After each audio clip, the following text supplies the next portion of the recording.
আসতে না আসতেই চিন্তা করি কবে ও যাবে। শীতকালটা আমার একদম পছন্দ না, জানো তো। বিরক্তি একটা কাল এটা। সকালবেলা ঘুম থেকে উঠেই কতক্ষণ সময় বসে থাকি যে জলে হাত দিতে হবে এখন। ভাবি এই তো আর 5টা মিনিট যাক, তারপরে যাব জলে হাত দেবো।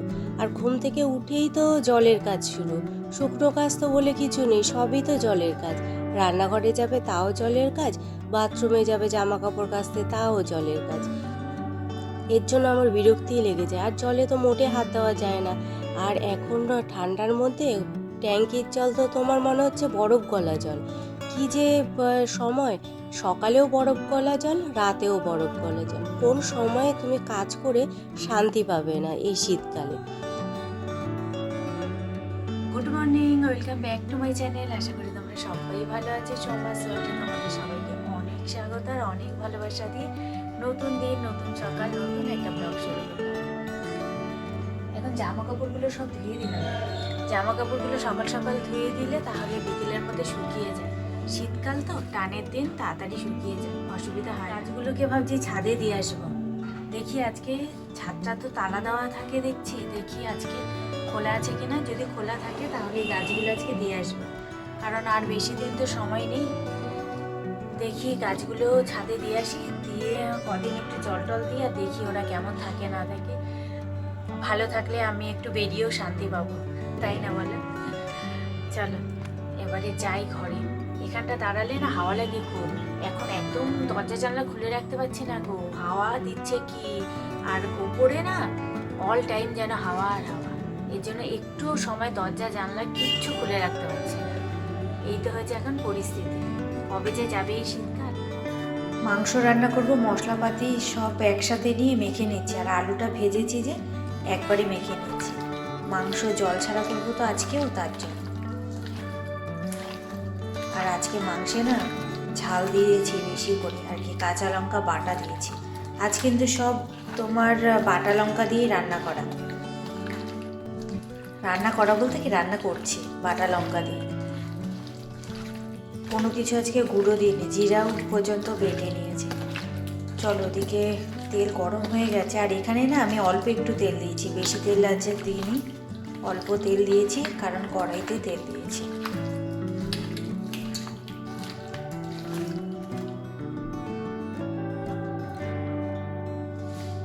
চলো, এদিকে এই যে কড়াই গরম হয়ে গেছে। কড়াইতে সম্বারও দিয়ে দিয়েছি, গোটা গরম মশলা আর তেজপাতা, শুকনো লঙ্কা দিয়ে দেবো।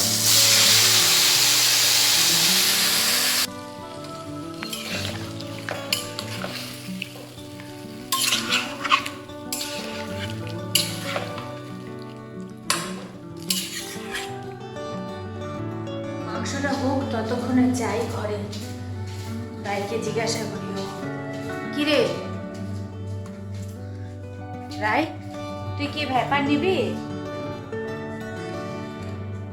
শরীর খারাপ হয়েছে, বললাম না কালকে যে ওর জ্বরে আর কি, ঠান্ডা লেগেছে প্রচন্ড পরিমাণে, তারপরে ওর জ্বর চলে এসেছে। যাই হোক, এই ভ্যাপার নিবি? একদম কথা শোনে না। ভ্যাপার নিবি? নিবি না?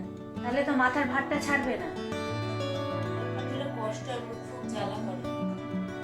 ওই ভাবটা নিতে গেলে একটু তো কষ্ট হবে, তাই বলে তো নিলে পরে আরাম তো পাবি। নিবি?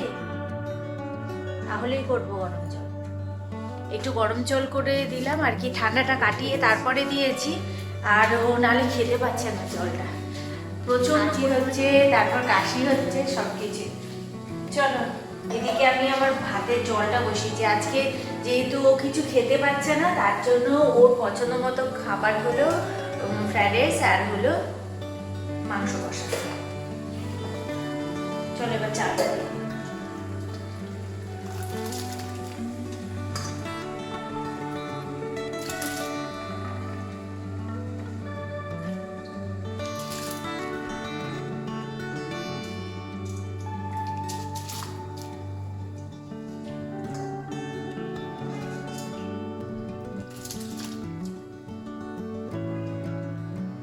এর মধ্যে পরিমাণ মতো লবণ, এলাচ, লবঙ্গ, দারচিনি, তেজপাতা সব দিয়ে দিয়েছি একবারে।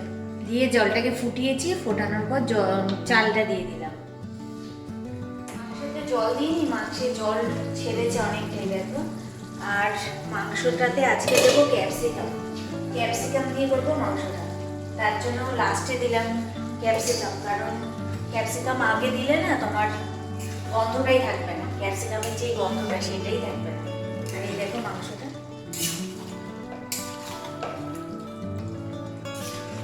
আর সামান্য একটুই হবে, হয়ে এসেছে, আর সামান্য একটু হবে।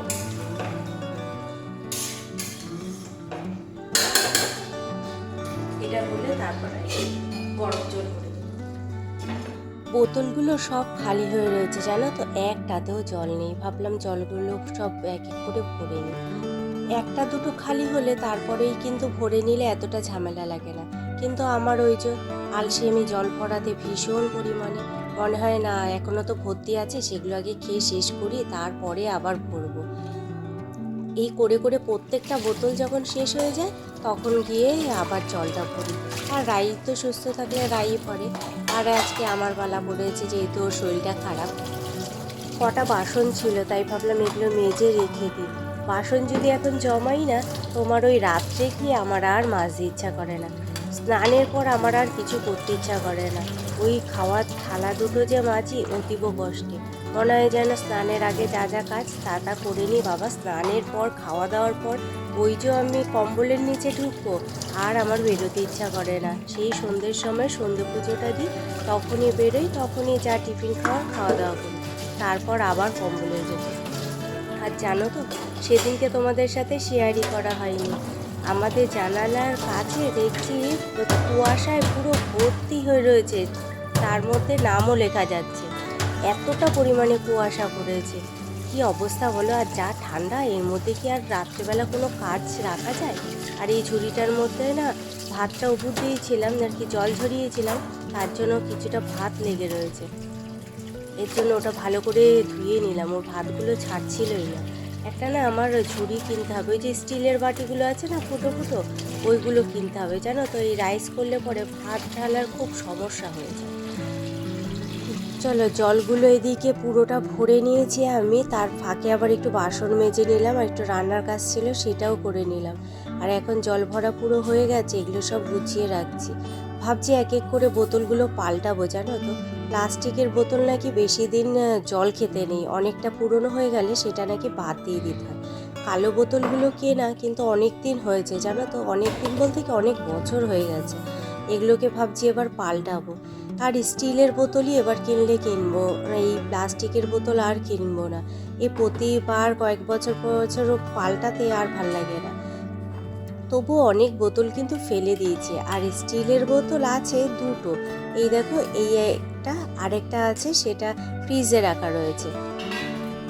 চলো এবার তোমাদের একটু খাবারগুলো দেখিয়ে দিই। এই যে হলো তোমার রাইসটা, অনেক দিন পর করলাম তো, তাই একটুখানি বেশি করেই করেছি, যাতে আমরা আজকে খেয়ে আবার কালকে সকালেও খেতে পারি।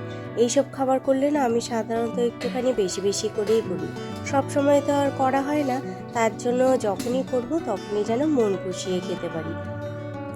আর এই যে হলো মাংসটা, একদম কষা কষা করেছি, জল ছাড়া। মাংস থেকে যেইটুকু জল উঠেছে সেইটুকুতেই মাংসটা সেদ্ধ হয়ে গেছে। আর কেমন হয়েছে বলো দেখতে, সুন্দর না? খেতেও কিন্তু ভালো হয়েছে। আর মাংসটাও আজকে জানো তো ঝাল ঝাল করে করেছি একদম। রাইসটা যেহেতু একটু মিষ্টি হয়, তাই মাংসটা একটু ঝাল ঝাল করে নিয়েছি। আর এই যে রায়ের খাবার বেড়ে নিলাম, চলো ওকে গিয়ে দিয়ে আসি। আর অল্প করেই ওকে খাবারটা দিলাম। আর এদিকে দেখো, প্রেশারটা দিয়ে গেছি ভ্যাপারটা নেওয়ার জন্য, ও অল্প একটু নিয়েই খাটের ওপর উঠে বসে আছে, মোটে ভ্যাপার নিতে চায় না জানো তো। নিলে পরে শরীরটা সুস্থ থাকে, সে আর কে কথা শোনে, বড় হয়ে গেলে ছেলেমেয়েরা কথা শুনতে চায় না জানো তো। আর এদিকে একটু জল গরম করে নিচ্ছি খাবার জন্য, জলগুলোও যেন বরফ হয়ে রয়েছে। আর শীতকালে না কি যে কাজ বাড়ে, গরমকালে এত কাজ থাকে না, শীতকালে কাজ বেশি থাকে, তার মধ্যে আবার বেলাও ছোট। শীতকালে দেখো এই যে জল গরম করে খেতে হবে, ঠান্ডা জল খাওয়া যাবে না। আবার এদিকে দেখো জামা কাপড় বেশি পরিমাণে কাচতে হয়, যেহেতু তেল ক্রিম এইসব মাখা হয়, আর নোংরাও বেশি হয়, এই কারণে আবার কাচাকাচিটাও বেশি হয়। এদিকে জলটা আমি একটু বেশি গরম করে নিয়েছি, এই জলটা এই বোতলের মধ্যে অনেকক্ষণই গরম থাকে, তার জন্য একটু বেশি গরম করে মুখটা টাইট করে আটকে রাখলে অনেকক্ষণ যাবৎ যাবে জানো তো, আবার সন্ধ্যেবেলা গরম করলেই হবে। স্নান করে পুজো দিতে পারছি না, এত ঠান্ডা লাগছে বাবা, কাঁপতে কাঁপতে আজকে পুজো দিয়েছি। আর চাদর বের করা হয়নি, আর এর জন্য চাদরও গায়ে দিতে পারিনি, আর নাইটি পরা যাচ্ছে না এই ঠান্ডায়। এরাই ওষুধ খেয়েছিস কেন রাই? এরকম করিস, সব কিছু হাতে ধরে দিতে হবে তোকে, একদম বাজে মেয়ে হয়ে গেছে। ইচ্ছা করে শরীর খারাপ পাঠিয়েছে, এরপরে ওকে যত্ন করতে থাকো, বুঝলে? এই হচ্ছে ব্যাপারটা। চলো আজকের মতো তাহলে ভিডিওটা এখানেই শেষ করছি। দেখা হচ্ছে তোমাদের সাথে আবার আগামীকাল একটা নতুন ভিডিওর সঙ্গে। তোমরা সবাই ভালো থেকো, সুস্থ থেকো আর সাবধানে থেকো। চলো আজকের মতো তাহলে টাটা।